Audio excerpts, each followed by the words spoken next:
Well, good morning, everyone. Welcome. Thank you so much for being here. I'm Susan Demas, the executive editor here at Lincoln Square.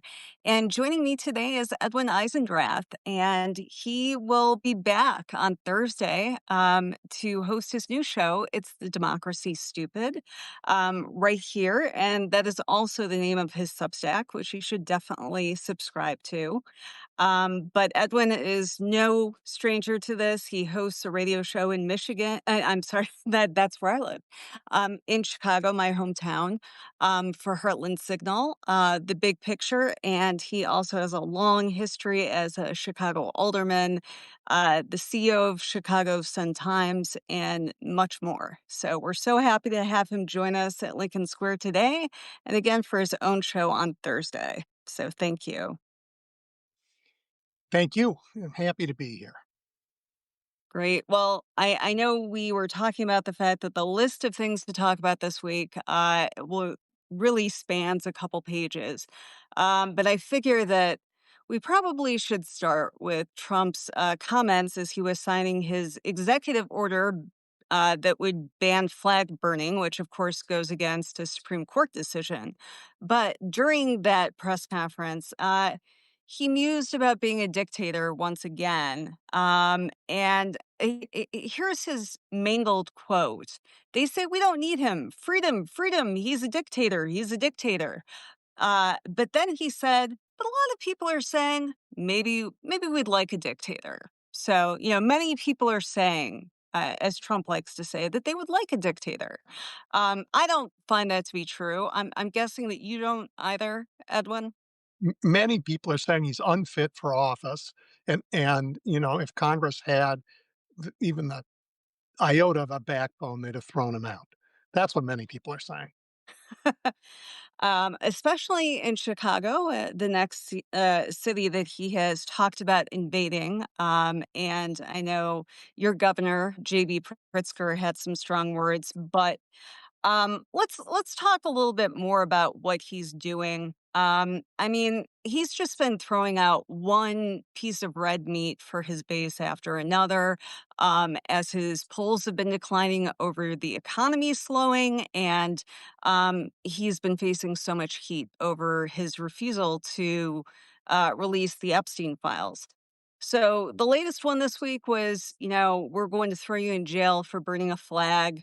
Once again, Trump has decided that he's the ultimate authority. He doesn't need that pesky Supreme Court decision from 1989.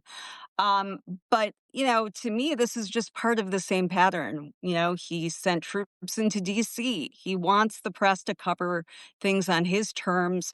And, to it just be this nonstop spectacle. And, to get us used to authoritarianism. Yeah, it's very dangerous. It is definitely nonstop spectacle, but the spectacle is very dangerous. We should never get used to armed American troops on our own streets. It's an absolutely red line that should not ever be crossed. He's crossed it in D.C., where he has some additional legal authority. We will fight him in every possible way when he comes to a city like Chicago. And this notion that he is going to that flag burning executive order also included the establishment of a mobile strike force, right? That was going to be made up of National Guard members trained by the Pentagon that he could deploy to any city, anywhere, at any time for any reason. This is absolutely not acceptable in America. We got to draw the line and say no, no, Right. absolutely no. And by the way, um, he thinks it's illegal to burn an American flag. I'm half tempted to go have a party and burn some Texas flags because what they have done with this gerrymandering thing is Fort Sumter. They have said, we are going to start the first shot in a war against American democracy. And they did it for Trump, and it's also not acceptable. And believe me, Susan, when we finally win our democracy back, we are going to take measures to make sure these people are thrown out wherever they are. Governor Abbott, I'm talking to you. Yeah, it's just amazing. I mean, you brought up what's going on in Texas. They succeeded in doing their gerrymandering ploy, which again, this is on top of the gerrymandering that this very red state, that's run by Republicans already did. And they did it because Trump said, go find me 5 more seats. The subtext is, I can't win in 2026 unless you help me, Let's which stay with is that for a second, because there is good news here. There's a new poll came out this morning that has the Dems up by 8 in the generic House ballot. mhm, 33% of the country say it's on the wrong track.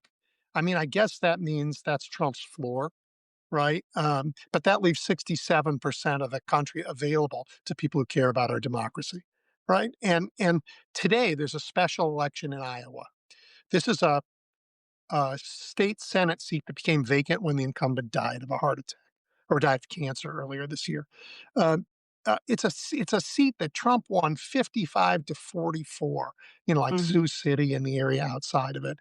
right. But the Okay. Democrat has a very good chance of winning that seat. And that would break the supermajority in, for God's sake, Iowa's state senate. This is because what they're doing cannot win with the American people. What they're doing is vastly unpopular. And as you point out, the only way they can keep doing it is if elections are just decoration anymore and don't matter. Right. And I don't think Americans want that for sure. And Iowa has become a reliably red state, starting, Right, I right. would say, probably in 2014, but certainly solidified with Trump's first election in 2016. And Yep. so, to win a state in West Iowa, the Sioux City is a conservative area. That says a lot. But, if you take a look at the special elections this year, Democrats have been overperforming consistently. And this has been in states red and blue. They have been flipping seats. They have been flipping not just competitive seats, but seats like this where they are double digit Republican majority. And that is the kind of news that Trump is hearing in the Oval Office and is terrifying him. And as much as he is trying to do this show of force, he started with LA by Mhm. dispatching the troops there. Then he moved on to Washington D.C. Now he's talking about Baltimore and Chicago and any number of blue cities. This starts from a place of weakness. His poll numbers are down.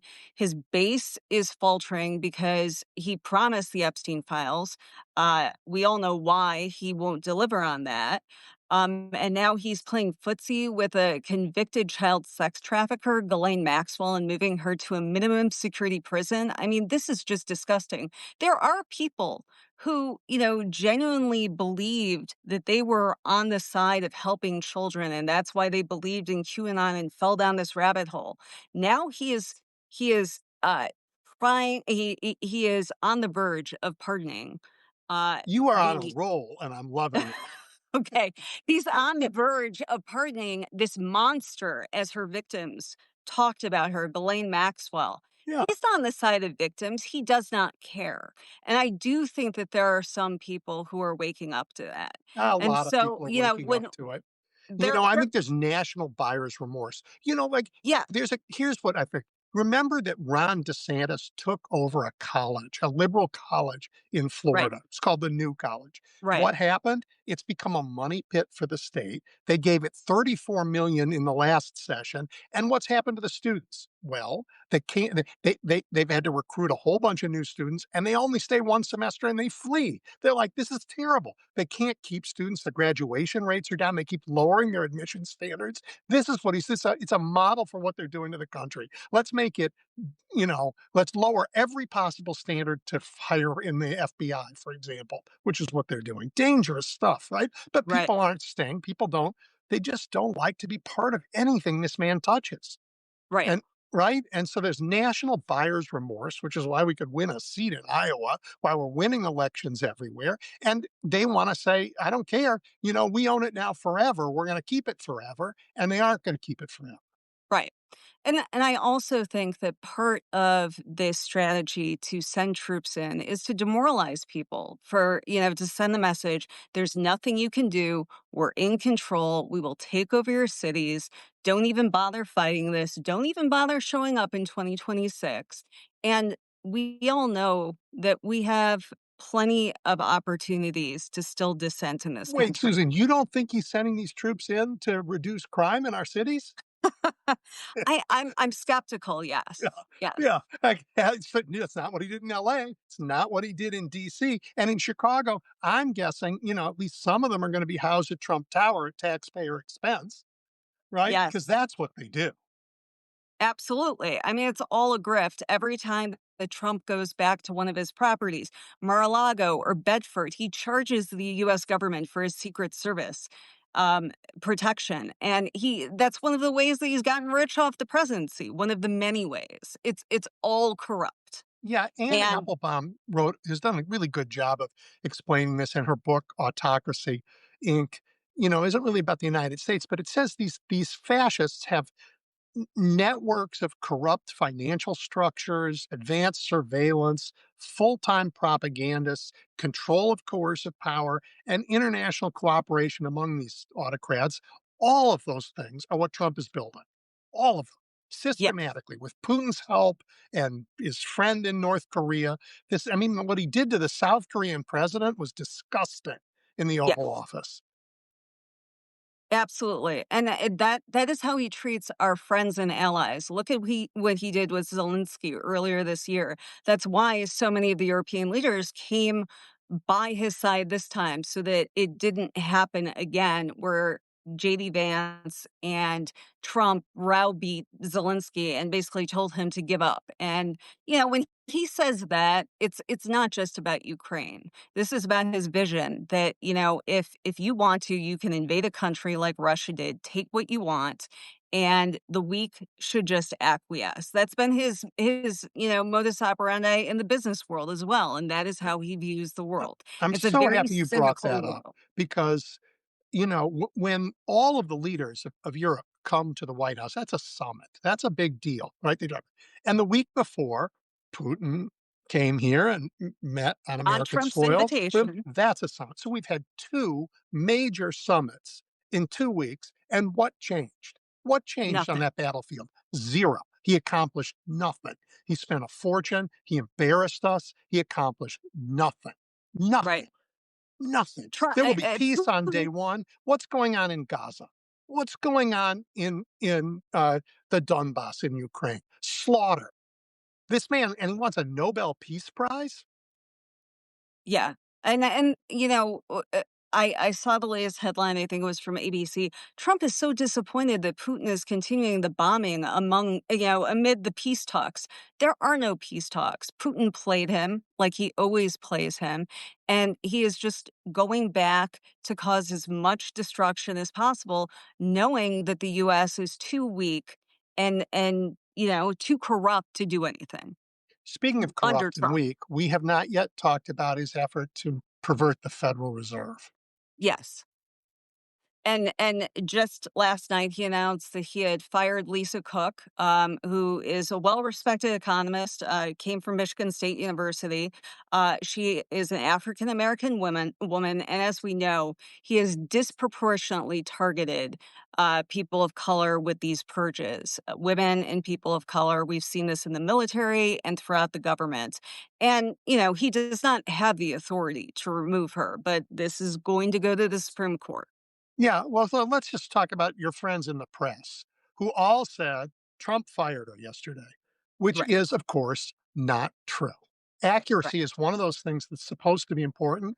Trump said, I fire you. That's not the same thing as firing. Like, he can't fire you, he can't fire me, and it turns out he can't fire her, right? So saying it doesn't make it true. And every time we report his words, like he is God, like he says, let there be light and there is light, we are doing a terrible disservice to truth and to our democracy. He can't Yeah. fire her. He doesn't work for her. She doesn't work for him. And the And Supreme Court made that clear just a few months ago. Now they'll have a right. chance to say it again. So, um, but I wonder, right? A corrupt Fed is a danger to the economy. It is Yes. where it happens in the rest of the world. You get rampant inflation, and you get control of the banking system because they don't just do interest rates; they control the banking system. So Right. this is his chance to have complete control of our financial institutions. Imagine that. So Right. where are America's leading bankers? Where are our financial experts? Will they finally stand up? Will they finally stand up and say this will ruin America? Or are they going to say we better make our deal while we can? And I'm Right. guessing, Jamie Dimon, now I'm talking to you, that you're going to make your deal while you can and not put America first, not even put your industry first. Let's see. This is your moment. Prove me wrong. And And that's I what will we've cheer. seen. And that's what we've seen with Trump's ridiculous tariffs as well. He has told companies just eat the tariffs, and many of them have, because they're waiting for their huge tax cut that he passed, in the budget deal, and they're willing to suck up to him, get some special side deals.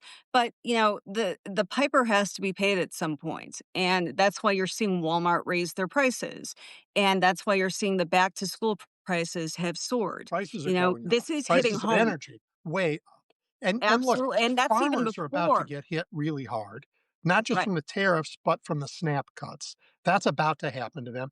And I know just in my state, in Illinois, 9 rural hospitals are on the verge of closing. 9. Yes. And This this is is a trend across the devastating. country. And that's not sustainable. And then, beyond just, I mean, there are so many ripple effects to that, because it's not just a matter of people getting sick and dying because they can't get care. That is the first problem, and that is the most fundamental one. But in many, many smaller cities, your hospital is your biggest employer. And so you're going to be talking about an economic collapse as well as a collapse of our health. And this is all destruction that does not have to happen. We have the strongest economy in the world. Well, we We had it. eh, we did, but He there's was no handed it. reason. Yeah. There's no reason for this. It's not like we have a worldwide depression yet, where banks are closing because we're back in the 1930s. This is a man who got the world's strongest economy from President Biden and decided to flush it down the toilet because he does not know what he's doing, and he's just out to collect as much money for himself and his cronies as possible. Yeah. I mean, and he's collected what, 4 billion for his family in the time he's been president. I mean, at any other time in American history, it would have been a bipartisan, unanimous impeachment, right? You don't use the White House for your own personal gain. Um, um, I mean, just the ballroom, for gosh sake, that he wants And to, what he's done to the Oval Office with all that gold leaf, making it look like it's like, like the Kremlin. French Revolution Looks like the times. Kremlin. It looks like the Yeah, Kremlin. Yeah. I mean, it that's what does. he wants. It's this idea of how he intimidates people. I melt down that gold if it's real. Melt it down and give it to the charities. He's screwed. And to your point about the media, it's incredible that he's sat there and bragged about how much all of this is costing to redo the White House, and nobody thought to ask him, like, well, isn't this an irresponsible use of taxpayer dollars? What happened to waste, fraud, and abuse? Apparently, that's only for people who are poor in this country, but the president can use our tax dollars for this kind of waste. Susan, he pardoned a guy guilty of, one of the biggest Medicare scams ever, right? And so I mean, he doesn't care about waste, fraud, and abuse. It's all a lie. All of it. Every word coming out of his mouth is a lie. I mean, That, it that's an right? excellent book as well. Right. Yeah. So so By so Stuart Stevens. Now we have more military purges this week. We have more purges at the FBI. They are moving to gain coercive control of the country, coercive control, because the population, because Americans don't like what he's doing. No. And In Washington, 79% of people do not like the occupation. And those numbers, are going to be repeated in every city he tries this. We're Americans. We're used to going where we please without troops everywhere. I look for a while in my life, I worked overseas, and one of the cities I loved was Beirut, but Beirut was not free. To go from Mhm. one side to the other, you had to go through a checkpoint because there was Hezbollah over there was a government over here. Donald Trump would have you go through checkpoints to go across your city, right? Particularly if you're black and you want to come down in the evening, you're going to go through a checkpoint. This Right. is appalling, horrible, um, and it will not happen here in Chicago. It will not. And by the way, those soldiers who are being sent here, they're Americans. The National Guard troops, they're meant to be called up in an emergency. The rest of the time, they're supposed to be at work. They're with their families. This is very disruptive to them and their lives. They're not the enemy, right? We're going to go up to those National Guard troops and say, your family needs you. This is not where you want to be. We understand this is where not where you want to be. Put your gun down. Put it down. I and mean, I don't let's not expect American troops to do to us what the Chinese troops did in Tiananmen Square. Trump does. He's ordered them to shoot people in the knees. Remember that? right. Yeah. But I don't think American troops are going to shoot in American crowds. I don't I believe it. there's nothing more than Trump would like than to provoke violence in these cities so that he can say, "This is why I'm here. See, Democratic run cities, they're out of control. I'm bringing law and order." He wants that kind of a spectacle. He craves it, and it's really disturbing. Yeah, well, our protests, and we have had many against this man and his regime, have all been peaceful and Yes, loving, and people who don't generally agree standing arm in arm because they care about our democracy. That's happening here. That's happening in cities all over the country. There is not a world in which that looks like a violent demonstration, um, and and everybody's got their phone and everybody can see it. So he's not right, going to get away with it. right, If there's and violence, it's gonna be caused by the Proud Boys in the crowd, you know? It's gonna be caused by the provocateurs on the right who are desperate to make his fantasy come true. yeah.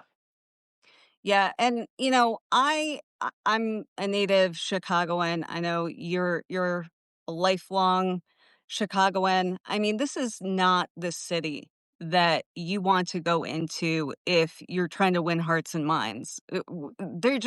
There's no way that Chicagoans are going to go along with this. And I've been watching Republicans for years badmouth Chicago. It's their whipping boy. They always want to talk about how it's the most violent city, and, it's ridiculous because, yes, like any city, Chicago has problems. Crime is going down. It's a wonderful center of culture, and it's fun. And we've seen a real revitalization, especially with parks. And, if you want to go into a city in the summer, you will see tons of people out all the time because it's a great place to be. Yeah, And I it's love not a Chicago. I don't place. recommend it to people in February, but No. I do love the city. But Susan, I'm looking at some notes I made. Look, our crime is down. Our violent murder rate's down 50%, right? Our crime rate is way down. Right. But it went down in large part, because of gun violence prevention grants and uh, some street violence prevention activities that were funded by the federal government, that were funded as part of the American Recovery Act. Right. And Donald Yes, Trump has but cut you're right. 158 million from gun violence prevention and 800 million in grants just this April, in violence prevention grants this April. Look, this man does not care about crime. No. And let me remind you, and those of you who know about Chicago, for federal crimes, thank God he also this man committed state crimes. Donald Trump uh, pardoned Larry Hoover. Larry Hoover was the worst gang member Chicago's ever had. I mean, he was Al Capone on steroids, more violent, and he's serving a life sentence in prison. He was And serving federal charges and state charges. Donald Trump pardoned him because he he got also asked by, I don't pardoned. know, somebody, right? This is not a guy who cares about crime. No, I mean, of the January 6th folks he pardoned, a bunch of them had prior records for burglary, for theft, for assault, for illegal weapons use, and he pardoned them, and they're back on our streets. This and man does several not of them care have. about your safety, not one Right. bit. It's a lie. And several of those J6ers have been busted for child porn since they've been, Oh, let well, there's a out. crime he really doesn't care about. No, he doesn't, and we should also mention that another famous, Chicagoan that, Trump pardoned was Rod Blagojevich, the, former Democratic governor who was imprisoned for massive corruption for selling a US Senate seat. But that's the kinda guy that Trump loves doing business, and I'm never going to stop reminding everyone, Trump was convicted of 34 felonies. I know he was elected anyway, but you cannot change those facts. He is corrupt. He has been held accountable to a small extent by the law. He got his get out of jail free card by being reelected. But at some point, Yeah. if we ever get past the point where he is not in office and he is still alive, there are many crimes that he should be prosecuted Yeah. for, and they're very easy cases to win. He and his crooked family, all of them. Yes. But like Susan, we keep talking about this because there are people somewhere under some rocks who don't yet know what a crook, what a scoundrel he is.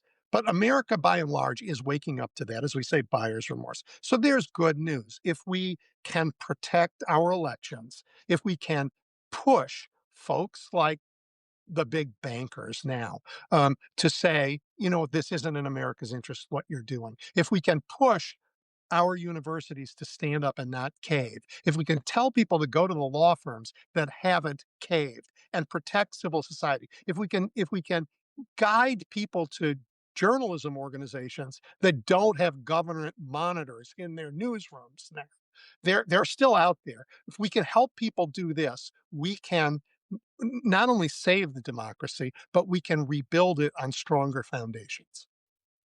And I want to talk a little bit about Governor Pritzker's response because Wasn't that good?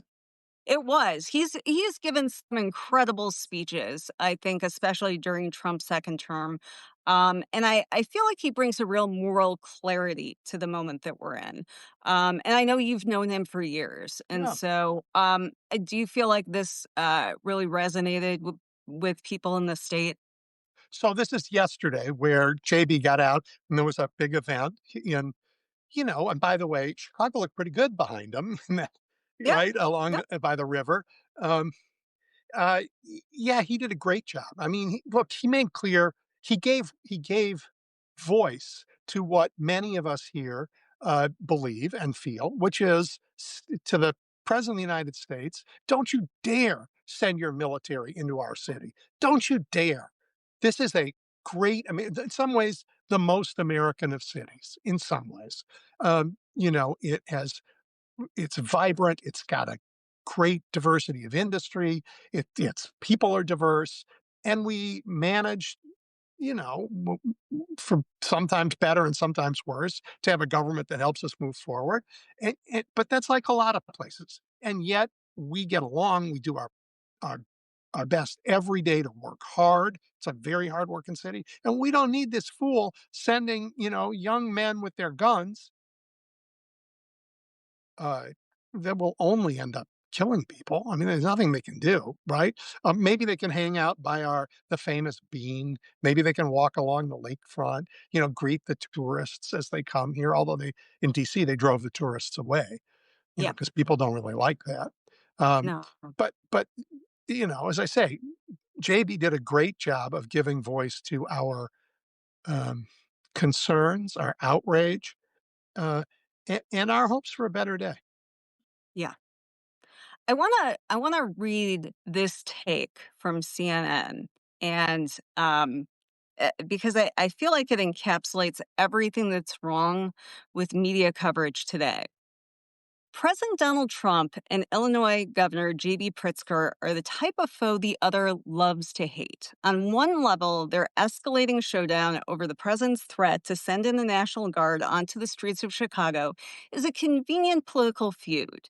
Trump thrives when he has an enemy to target. His political appeal is based on the premise that he is stronger than anyone who tries to challenge or restrain him. This is bullshit. I'm This is a glad I president. wasn't sure whether I could say that word, on camera, but it was what Yes. horse race bullshit, right? Is Yes. absolutely irrelevant to the moment we live in. Yes. I mean, this is a president who is acting illegally to assume dictatorial powers to take over cities that are run by his political enemies. This is not politics as usual. I mean, that's the same kind of reporting that you get when you say Ukraine started the war, Right. right? It's just nice. Which Just, I think Trump might actually believe, which another point for Putin in knowing how to play him. yep. I mean, it's just utter nonsense. So Nonsense. I'm gonna give a plug to a column that we ran today. Uh, Made for TV Authoritarianism. It's a column that Jennifer Scholze wrote. And she talks about the takeover in DC and how people posting on social media are countering the narrative without, this is all spontaneous, but people are, posting about what these troops are doing and how people are reacting. And it's a real counter narrative to, literally the Trump camera crew that's following everyone around to do this sort of authoritarian cosplay reality TV show. But you really should read it. She's one of the best media critics around. And I feel like it really captures the moment that we're in right now. I can't really leave that alone, Susan. Jennifer is a superb media critic. She is a great newswoman, and I'm lucky enough to be married to her. So I get her take all day long. It's fabulous. I'm thrilled that you published that column. I thought it was superb. Absolutely. And, before we go today, I do want to talk just a little bit about your upcoming show. Mm. Coming up at noon on Thursday, it's The Democracy Stupid. And you'll be talking with Laura Barnes, who's the former Democratic Party chair in my state, Michigan. But, I think this is a really important show because, it's not just talking about the moment we're in, but talking about what we're going to do to fight back. And you've been in this fight for such a long time. And so I'm really excited that you're going to be bringing this to Lincoln Square every week.